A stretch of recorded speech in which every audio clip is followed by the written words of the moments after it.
Sa ngalan ng Ama at ng Anak at ng Espiritu Santo, Amen. sumainyo ang Panginoon. At sumaiyo rin. Mga kapatid, aminin natin ang ating mga kasalanan upang tayo'y maging marapat gumanap sa banal na pagdiriwang. Sinugong tagapagpagaling sa mga nagsisisi, Panginoon, kaawaan mo kami.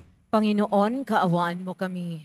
Dumating na tagapag-anyayang mga makasalanan ay magsisi, Kristo, kaawaan mo kami. Kristo, kaawaan mo kami. Nakaluklok ka sa kanan ng Diyos Ama para ipamagitan kami. Panginoon, kaawaan mo kami. Panginoon, kaawaan mo kami. Kaawaan tayo ng makapangyarihang Diyos, patawarin tayo sa ating mga kasalanan, at patnubayan tayo sa buhay na walang hanggan. Amen. Manalangin tayo. Ama naming makapangyarihan, lakas loob ka naming tinatawagan. Sa ngalan mo, Ama naming banal. Sa kalooban namin ay panahanin mong lubos ang iyong espiritong sa aming kumukupkop upang sa lupaing ipinangako kami makapasok. Sa pamamagitan ni Hesukristo, kasama ng Espiritu Santo, magpa sa walang hanggan. Amen. Magsiupo ang lahat.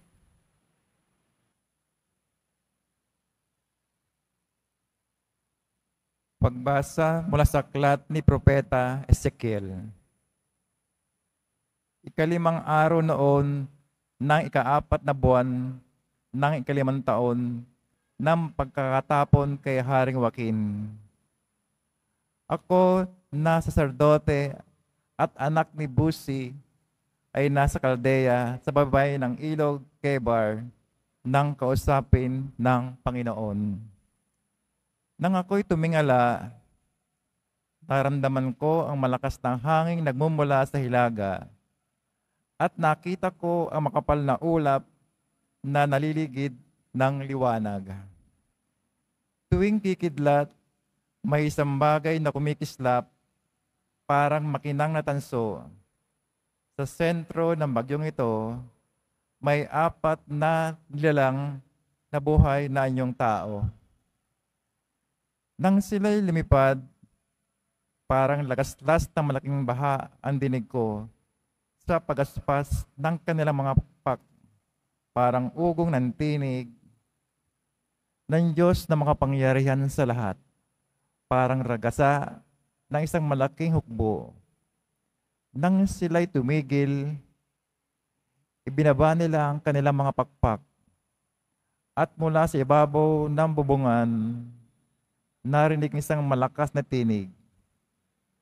Nang tumigil nga ang paglipad, ang apat na nilalang, binayaan nilang nakalaylay ang kanilang mga pakpak. Sa ibabaw ng bubungan, naroon ang tila tronong yari sa sapiro at may nakaupong animoy tao. Mula sa baywang nito pataas, ay may nagniningning na tila makinis na tanso. Sa ibaba naman, ay may nakapalibot na apoy na nakasisilaw, na ang kulay ay parang baghari. Ganyan ang katulad ng kaningningan ng Panginoon. Ang salita ng Diyos. Salamat sa Diyos. Ang kadakilaan ng Diyos sa lupa't langit ay lubos. Ang kadakilaan ng Diyos sa lupa't langit ay lubos. Purihin ang Diyos nitong kalangitan. Kayo sa itaas siya'y papurihan. Ang lahat ng anghel magpurit magdiwang kasama hukbo roong karamihan. Ang kadakilaan ng Diyos sa lupa't langit ay lubos. Pupurihin siya ng lahat ng tao, hari at prinsipe, lahat ng pangulo, babae at lalaki, mga kabataan, matatandang tao at kaliit-liitan. Ang kadakilaan ng Diyos sa lupa't langit ay lubos. Sa ngalan ng Poon, lahat ay magpuri Ang kanyang pangalay pinakamaigi. Sa langit at lupay, walang kasimbuti. Ang kadakilaan ng Diyos sa lupa't langit ay lubos. Siyang nagpalakas sa sariling bansa, kaya pinupuri ng piniling madla ang bayang Israel, mahal niyang lubha. Ang kadakilaan ng Diyos sa lupa't langit ay lubos. Tumayo po ang lahat.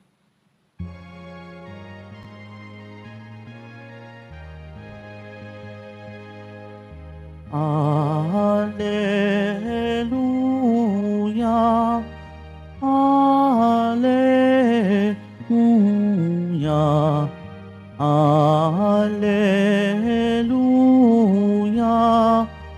Alleluia.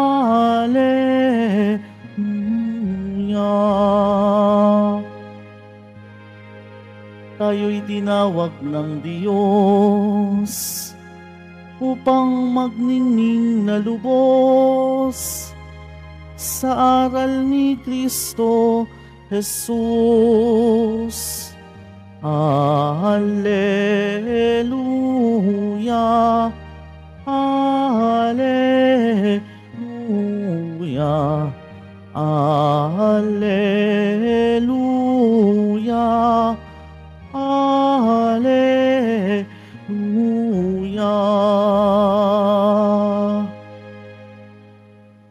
Sumainyo ang Panginoon, At sumaiyo rin. ang mabuting balita ng Panginoon ayon kay San Mateo. Papuri sa iyo, Panginoon. Noong panahong iyon, nang nagkakatipon sa Galilea sina Jesus at ang mga alagad, sinabi niya sa kanila, "Ang anak ng tao ay ipagkakanulo at papatayin, ngunit muling mabubuhay sa ikatlong araw." At sila'y lubhang nagdalamhati. Pagdating nila sa Capernaum, lumapit kay Pedro ang mga maniningil ng buwis para sa templo. Tinanong siya, "Nagbabayad ba ng buwis para sa templo ang inyong guro?" "Opo," sagot ni Pedro. At nang dumating siya sa bahay, tinanong na siya agad ni Jesus, "Ano ba ang palagay mo, Simon? Kanino sumisingil ng bayad sa lisensya o buwis ang mga hari sa lupa? Sa mga mamamayan ba o sa mga dayuhan?"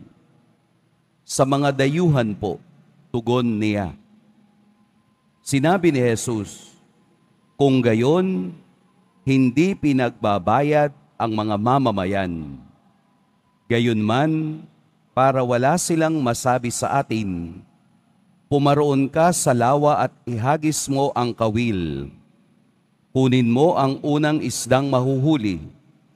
Ibuka mo ang bibig nito at may makikita kang isang salaping pilak. Kunin mo ito at ibayad sa buwis nating dalawa."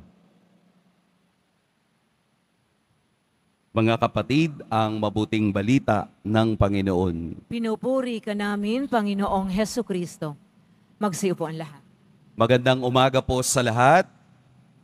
Lunes po ngayon, kaya kailangan tayo ay buhay. Kailangan tayo masigla. Huwag papatay-patay, magbayad ng buwis.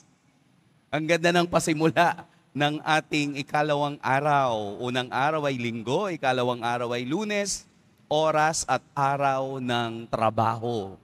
Araw ng pagbabanat ng buto.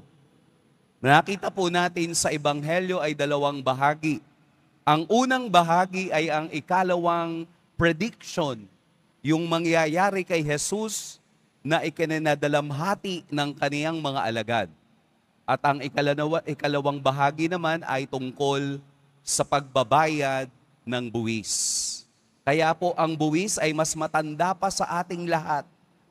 Noon pa man sa kultura at kasaysayan ng mga bansa, lalo na doon sa panahon ni Jesus, ang buwis ay umiiral na.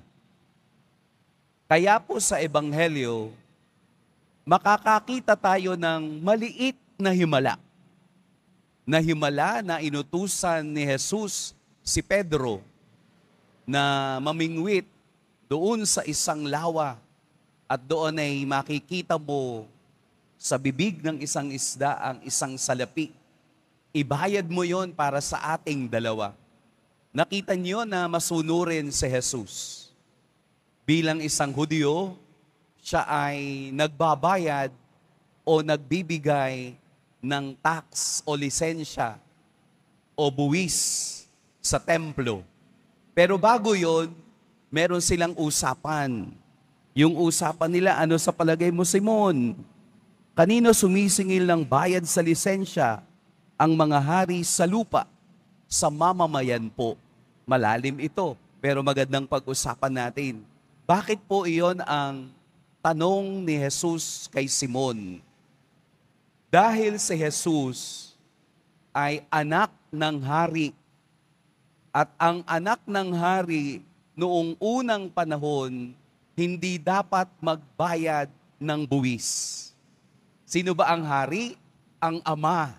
At siya bilang anak ng ama, dapat exempted sa tax. Hindi yun alam at hindi yun nauunawaan ng mga nagpapatakbo ng templo. Kaya upang ipakita niya na ang taong kasama sa kaharian ng Diyos ay hindi dapat nagbabayad ng buwis. Ibig sabihin, ang mga anak ng Diyos, tayong mga anak ng Diyos, hindi dapat nagbabayad ng buwis. Ang ibig sabihin ni Jesus, sa kaharian ng Diyos, kung ikaw ay anak ng Diyos, hindi ka tagalabas. You are not a foreigner. Ikaw ay mamamayan ng kaniyang kaharian. At bilang mamamayan ng kaniyang kaharian, libre tayo sa tax. Saan yun? Doon sa langit ang kaniyang kaharian. Pero habang tayo'y nabubuhay dito sa ating kinagisnan, ipinakita ni Jesus kung papaanong sumunod sa batas ng mga Hudyo. Napakabuting Hudyo ni Jesus. Napakabuting mamamayan. Pero nakita natin, kahit na sa anumang talata sa kasulatan, si Jesus ay hindi humawak ng anumang pera sa kaniyang katawan. Sinong tagahawak nila ng pera? Si Judas. Kaya maraming naghuhudas pagdating sa pera. Maraming naloloko, maraming nababaliw, maraming nasisilaw sa pera. Naghuhudas dahil sa pera. Ang ebanghelyo ay pagpapakita na kahit na tayo ay kailangang magbayad ng buwis pagdating sa kaharian ng langit, tayo bilang mga anak, ang buwis na iyan ay ang biyaya ng Diyos na makasama sa kaniyang kaharian. Na mayroon lamang tayong isang hari na tayo ay magiging exempted sa buwis ng bayan. Ito po yung kasalanan. Tayo ay nawawalan na ng kasalanan pag tayo ay napasama sa kaniyang kaharian sa langit. Kaya tayo nangungumpisal, nagbabayad tayo ng buwis ng ating pagkatao upang mahugasan ng Diyos at tayo'y maging karapat-dapat sa kaniyang paningin. Si Kristo nga, Diyos na nagbayad pa ng buwis. Dahil ang kamatayan ay ang kabayaran sa kasalanan. Pero dahil sa pagkamatay ni Jesus, nagkaroon tayo ng panibagong pananaw na ang buwis ng aking buhay ay ibibigay ko sa Diyos upang ako'y makasama sa kaniyang kaharian. Yung buwis pong sinisingil ng mga Hudyo ay ginagamit sa pagpapaganda, pagsasaayos ng kanilang templo. Kaya ang templo nila ay maganda at malinis dahil sa buwis na ibinibigay ng tao. Medyo malaki po ang buwis nila na ibinibigay. Magkano? 2 denaryo na katumbas ng 2 araw mong trabaho sa isang linggo. Malaki, no? Pero hindi iyon ang ibinibigay ng mensahe ng Ebanghelyo. Bilang isang Kristiyanong naglalakbay patungo sa kaharian, nagbubuwis tayo ng ating pananampalataya sa Diyos upang sa pagdating ng panahon, hindi na natin kailangang magbigay pa dahil kabilang na tayo bilang mga anak ng Diyos sa kaniyang kaharian. Pero habang tayo'y nabubuhay pa, magbigay tayo ng bahagi na kaya natin upang ang templo ng Diyos ay magpatuloy na nangangalaga at nagtitiyak ng ating pananampalataya ay patuloy na papangalagaan. Ibigay natin ang buwis na ating makakaya dahil ito ang nagpapatakbo kung papaanong ang Diyos ay patuloy na nakikipag-ugnay sa iisang banal at sa iisang tunay na simbahan ng Diyos. Huwag tayong maging madamot kung papaanong si Jesus ay nagpakita ng halimbawa, liliwanagin din natin sa ating sarili na bilang mananampalataya, bilang tagasunod ni Jesus, katulad kung papaano niya binayaran ang buwis nilang 2 ni Pedro, tayo rin magbabayad ng ating bahagi katulad ng kanilang halimbawa. Dahil wala naman tayong ibang sinusundan kung hindi si Jesus ang ating poong Nazareno. Mag-iingat po kayo ngayong araw at sa lahat ng mga nagdiriwang ng kanilang kaarawan, anniversary, happy birthday, happy anniversary, patuloy po tayo sa pagpupunyagi para tayo'y makasama sa kaharian ng Diyos. Pagpalain tayo ng poong may kapal. Tumayo po ang lahat.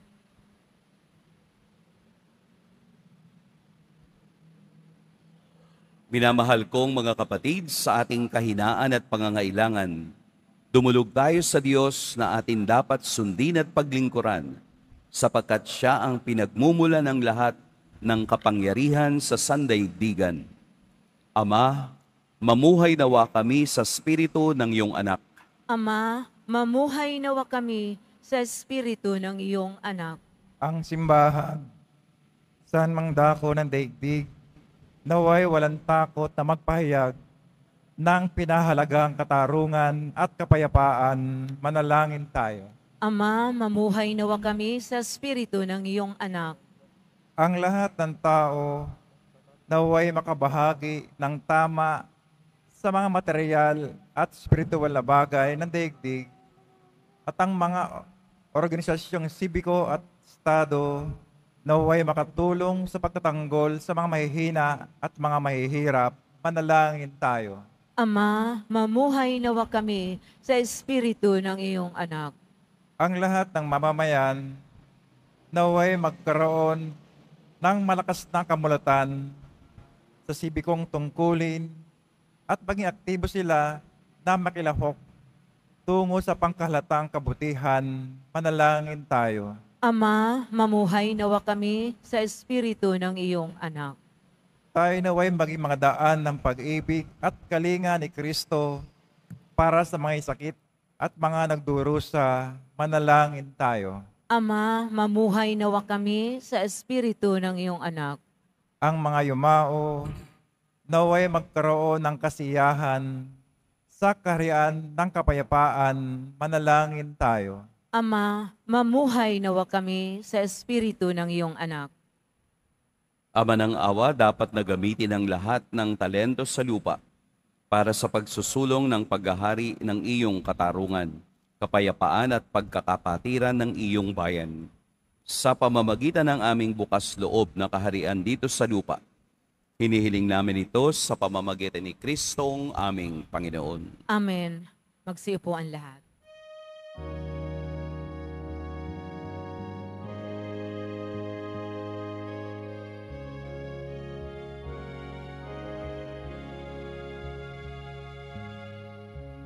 Aming alay sa'yo, Panginoon.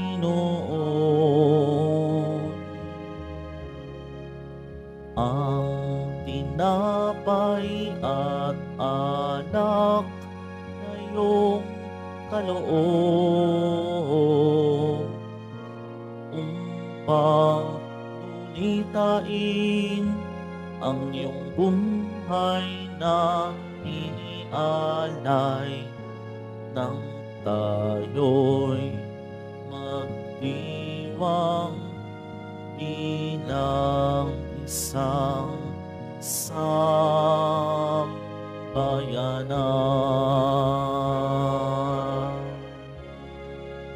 Tumayo po ang lahat. Madalangin kayo mga kapatid upang ang paghahain natin ay kalugdan ng Diyos amang makapangyarihan. Tanggapin nawa ng Panginoon itong paghahain sa iyong mga kamay sa kapurihan niya at karangalan sa ating kapakinabangan at sa buong sambayanan niyang banal. Ama naming lumikha, kalugdan mo ang mga alay ng iyong sambayanan, ang ipinagmagandang loob mong ibigay sa amin upang maihain, ay siya nawang gumanap ng iyong ginagawa upang kami tubusin sa pamamagitan ni Hesukristo, kasama ng Espiritu Santo, magpa sa walang hanggan. Amen. Sumainyo ang Panginoon. At sumaiyo rin. Itaas sa Diyos ang inyong puso at diwa. Itinaas na namin sa Panginoon. Pasalamatan natin ang Panginoong ating Diyos. Marapat na siya ay pasalamatan. Ama naming makapangyarihan, tunay ngang marapat na ikaw ay aming pasalamatan. Pinagbibigyan mong ito'y aming maihayag, kahit na ito'y walang anumang maidaragdag, sa kadakilaang sa iyo ay likas. Sa pagpupuri nami ang nakikinabang, ay kami rin iyong pinakikiharapan sa pamamagitan ng iyong anak na minamahal. Kaya kaisa na mga anghel na nagsisiawit ng papuri sa iyo nang walang humpay sa kalangitan, kami nagbubunyi sa iyong kadakilaan. Santo, Santo, Santo, Panginoong Diyos ng mga hukbo, napupuno ang langit at lupa ng kadakilaan mo, o sana sa kaitaasan. Pinagpala ang naparirito sa ngalan ng Panginoon, o sana sa kaitaasan. Lumuhod po tayo. Ama naming banal, ikaw ang bukal ng tanang kabanalan. Kaya't sa pamamagitan ng iyong Espiritu, gawin mong banal ang kaloob na ito, upang para sa amin maging katawan at dugo ng aming Panginoong Hesukristo. Bago niya pinagtiis ang kusang loob na maging handog, hinawakan niya ang tinapay, pinasalamatan kaniya, pinaghati-hati niya iyon, iniabot sa kaniyang mga alagad at sinabi, "Tanggapin ninyong lahat ito at kanin, ito ang aking katawan na ihahandog para sa inyo."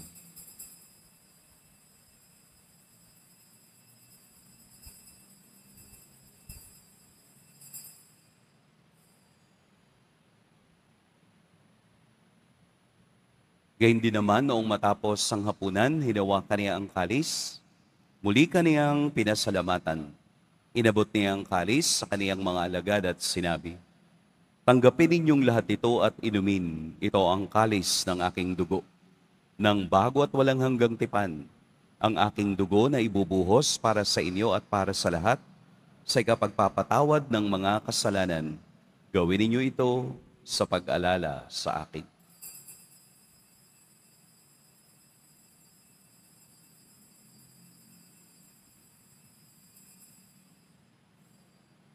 Tumayo po ang lahat.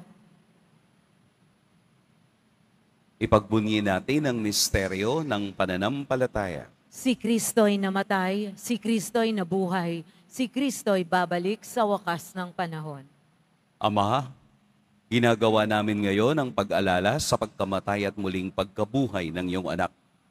Kaya't iniaalay namin sa iyo ang tinapay na nagbibigay buhay at ang kalis na nagkakaloob ng kaligtasan. Kami nagpapasalamat dahil kami iyong minarapat na tumayo sa harap mo para maglingkod sa iyo. Isinasamo namin kaming magsasalo-salo sa katawan at dugo ni Kristo ay mabuklod sa pagkakaisa sa pamamagitan ng Espiritu Santo. Ama, lingapin mo ang iyong simbahang laganap sa buong daigdig. Puspusin mo kami sa pag-ibig kay San Francisco na aming Papa at ni Jose na aming Obispo at ng Tanang Kaparian. Alalahanin mo rin ang mga kapatid naming nahimlay nang may pag-asang sila'y muling mabubuhay, gayon din ang lahat ng mga pumanaw. Kaawaan mo sila at patuloyin sa iyong kaliwanagan.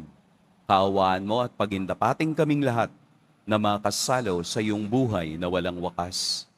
Kaisa ng mahal na Birheng Maria na ina ng Diyos, ng kabiyak ng puso niyang si San Jose, kaisa ng mga apostol ni San Juan Bautista, at ng lahat ng mga banal na namuhay dito sa daigdig ng kalugod-lugod sa iyo, maipagdiwang nawa namin ang pagpupuri sa ikararangal mo sa pamamagitan ng iyong anak na aming Panginoong Hesukristo.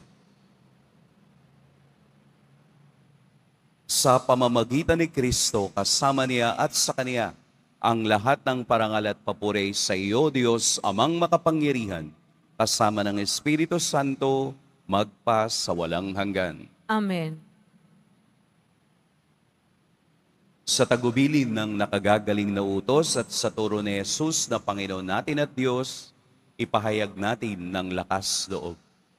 Ama namin, Sumasalangit ka, sambahin ang ngalan mo, mapasa amin ang kaharian mo, sundin ang loob mo dito sa lupa para ng sa langit.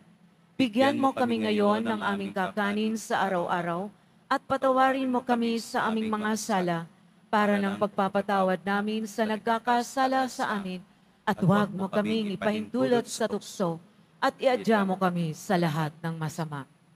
hinihiling namin kami iadya sa lahat ng masama. Pagkalooban ng kapayapaan araw-araw, iligtas sa kasalanan at ilayo sa lahat ng kapahamakan, samantalang aming pinananabikan ang dakilang araw ng pagpapahayag ng tagapagligtas naming si Hesukristo. Sapagkat iyo ang kaharian at ang kapangyarihan at ang kapurihan magpakailanman. Amen. Panginoong Hesukristo, sinabi mo sa iyong mga apostol, kapayapaan ang iniiwan ko sa inyo, ang aking kapayapaan ang ibinibigay ko sa inyo. Tunghayan mo ang aming pananampalataya at huwag ang aming pagkakasala. Pagkalooban mo kami ng kapayapaan at pagkakaisa ayon sa iyong kalooban, kasama ng Espiritu Santo, magpa sa walang hanggan. Amen. Ang kapayapaan ng Panginoon naway laging sumainyong lahat. At sumaiyo rin. Magbigayan kayo ng kapayapaan sa isa't isa.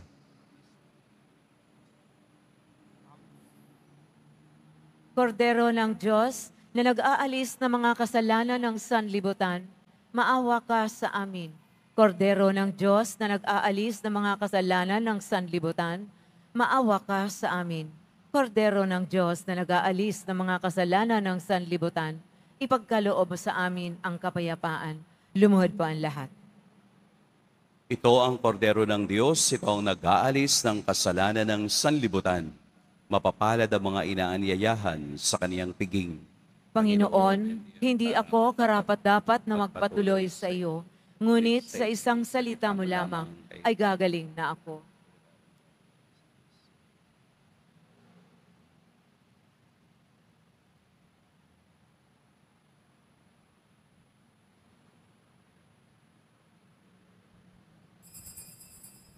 Para sa lahat ng tatanggap ng banal na komunyon, sasagot po tayo ng amen pagkasabi ng pari o ng lay minister ng katawan ni Kristo at isubo agad sa bibig. Bago umalis sa harapan ng pari o lay minister, sumunod po tayo.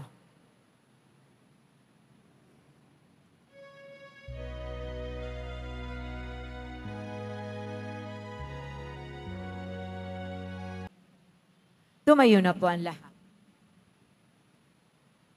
Manalangin tayo.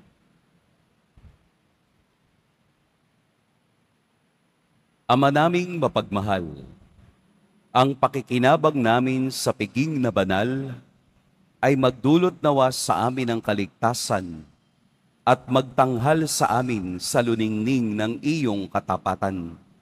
Sa pamamagitan ni Hesukristo, kasama ng Espiritu Santo, magpa sa walang hanggan. Amen. Sumainyo ang Panginoon. At sumairin. Yumuko kayo para sa pagbabasbas. Mahal na Poong Jesus Nazareno, inihayag mo sa pamamagitan ng krus ang walang maliw na pag-ibig ng Diyos sa sangkatauhan. Pakinggan mo po ang kahilingan ng iyong angkan na nagsusumamo sa iyo. Makamtan nawa nila ang iyong katugunan at tanggapin ang kasagutan na may utang na loob na tinatanaw. Basbasan din po ninyo ang mga daladala nilang mga imahen at dasalan. Sa pamamagitan ng bendisyon na ito, naway maalala nila ang mga pangako nila noon sa biniyag, na ikaw ang kanilang iibigin at paglilingkuran bilang Panginoon, magpa sa walang hanggan. Amen. At pagpalain kayo ng makapangyarihan at mapagmahal na Diyos, ang Ama at Anak at Espiritu Santo. Amen. Tapos na ang ating pagdiriwang, humayo kayong taglayang kapayapaan ng Poong Jesus Nazareno. Salamat sa Diyos.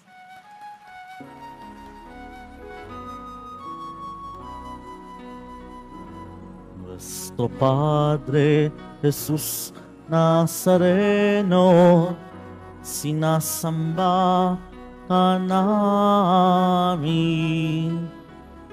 Pinipintunho ka namin. Aral mo ang aming buhay at kaligtasan.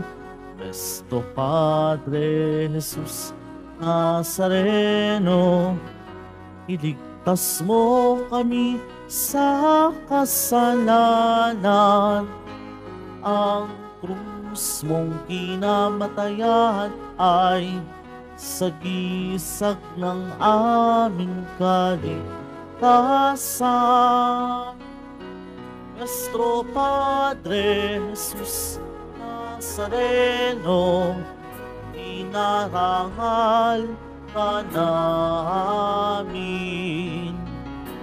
Nuestro Padre Jesus Nazareno, niluwalhati ka namin.